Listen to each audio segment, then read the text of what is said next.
Obra ni Juan is a combination of performing arts and visual arts. So it's very rare in a Philippine stage that we see a marriage of both art forms. They are quite aware of the template of the Philippine stagers. We know our demographics. In so doing, we are still faithful to our objective of utilizing theater arts as a medium for education. But more important than that, in Obra ni Juan, we will see a spectacle, we will see pop culture, we will see opera, we will see dance and visual arts being performed at the same time. Ang ibig sabihin, napakaraming elemento at iba't ibang uri ng sining ang pinagsama-sama sa iisang dula na pinamagatang Obra ni Juan. We have placed Jose Rizal in the pedestal at napakabihira na masabi natin na ang isang bayani katulad ni Juan Luna ay pwede ring kilalanin. May works si Jose Rizal, iba't ibang mga nobela, pero meron ding work si Juan Luna. These works ignite the Philippine Revolution as well. Kung meron ngang Da Vinci Code, meron ding Luna Code. At yan yung makikita natin sa iba't ibang mga paintings, works na ginawa ni Juan Luna. Kaya nga dito sa dula, makikita natin na nabubuhay yung lahat ng mga works ni Juan Luna, and they are not just visual arts. They are being performed live on stage, being told through songs and dance. Kaya yun ang siguro pwedeng maabangan ng mga tao na ang Espoliarium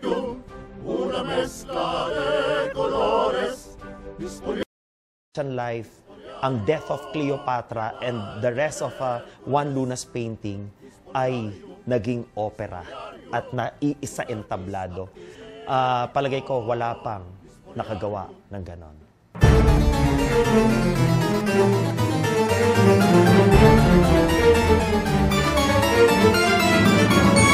Hi, I'm Patrick Libao. I'll be playing the role of Juan Luna, isang pintor, isang Filipinong revolusyonaryo, and in my opinion, one of the most underrated Filipino heroes of all time.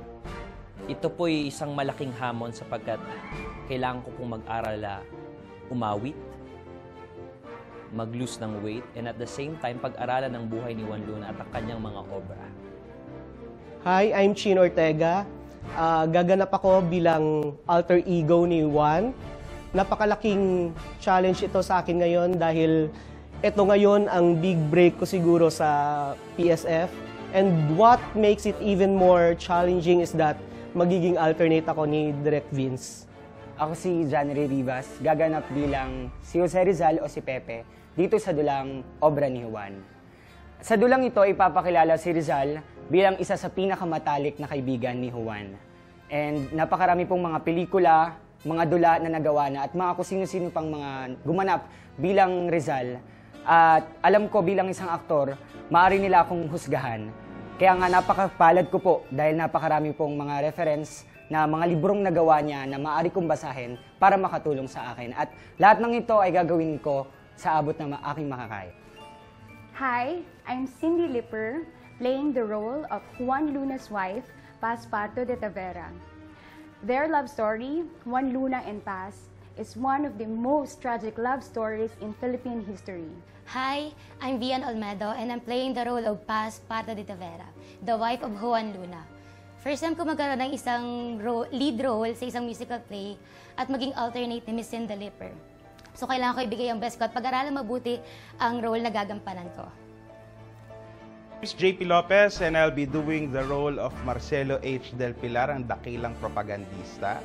Isa sa mga kasamahan ni Rizal at ni Luna nung ginawa ang La Solidaridad kasama si Graciano Lopez Haina. So, aside from the educational factor that you'll be getting from Obra ni Juan, you'll be getting to know about the other heroes and the richness of our culture and our country's history. My name is Adeli Barrientos, and I will be portraying the role of Juan Luna's mother-in-law, Juliana Pardo de Tavera. Isa po itong hamon sapagkat itong unang pagkakataon nagaganap ako bilang isang kontrabida. Hi, I'm Rochelle Leonor, alternating as Juliana Pardo de Tavera, ang ina ng may bahay ni Juan Luna. Isa ito sa mga karangalan na naibigay sa akin bilang isang alternate ng isa sa mga premyadong aktres ng Philippine Stagers Foundation na si Miss Adele Barrientos. Hello, my name is Jomer Bautista. I'll be portraying the role of General Antonio Luna. He's one of the most iconic and popular historical characters here in the Philippines. Ngayon po, si Antonio Luna ay nakababatang kapatid ni Juan Luna. Kilala po natin siya bilang direktor ng digmaan, tagapamahalang general ng hukbong revolusyonaryo, ngunit sa obra ni Juan, makikita nyo ang ibang parte ng buhay ni Antonio Luna. Hi, I'm Art Gabrentina. I'm the Technical Director of Philippine Stagers Foundation. Isinisigurado ko po na magiging totoo pa rin po ang Philippine Stagers Foundation na bigyan kayo ng isang world-class performance sa lahat ng parte ng buong Pilipinas. Mula sa napakagandang musika na nilikha ni Pipo Cifra na aawitin namin ng live at ang napakagandang ilaw na ibibigay namin sa inyo para mas mapakita ang napakagandang obra ni Juan. Hi, I'm Gerald Magallanes and this is my second year to choreograph another masterpiece of Direk Vince Tañada. It's a privilege.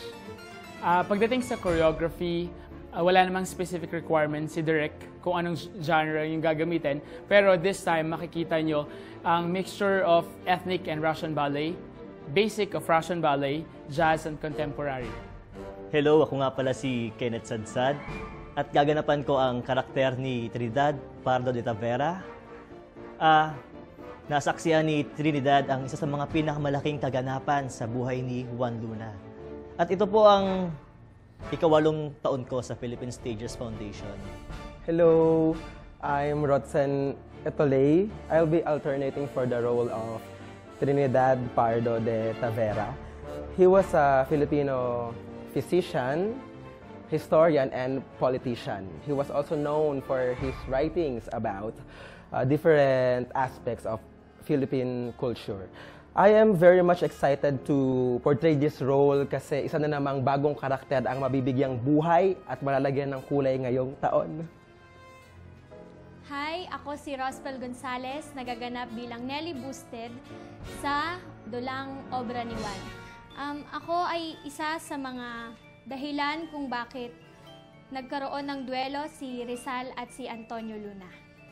Hi, we are the Stagers. Kami po ang part ng ansam. Napakaswerte po namin napabilang sa bigla.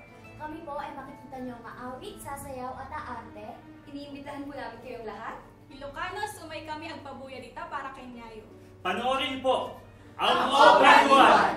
Uy, ang hirap maging ensam Oo nga. Ang dami naming roles. Marami kami mga costumes. Ang dami-dami namin gagawin. Kakanta kami, sasayaw kami, iba't iba pa yung roles namin. At human painting pa tayo. Uy, mag-i-spolyarium pa tayo. At Parisian Live. Kaya sana mapanood nyo kami sa Obra ni Juan! I hope all the educational institutions, various organizations will see the viability of theater arts as a medium for education. Iniimbitahan po namin ang iba't ibang mga paaralan, ang iba't ibang mga probinsya at syudad sa buong Pilipinas na manood ng obra ni Juan. Lilibot po ang dulang ito at kami po ang pupunta sa inyo.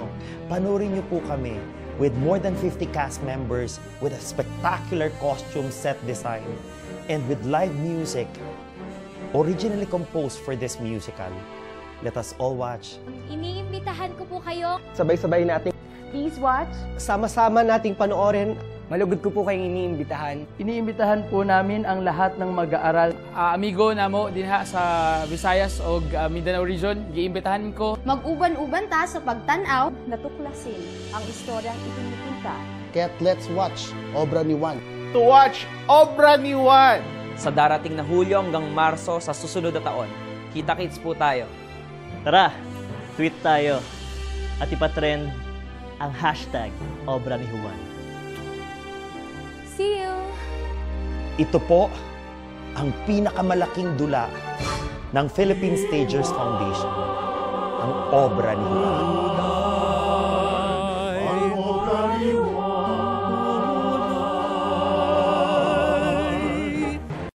Obra ni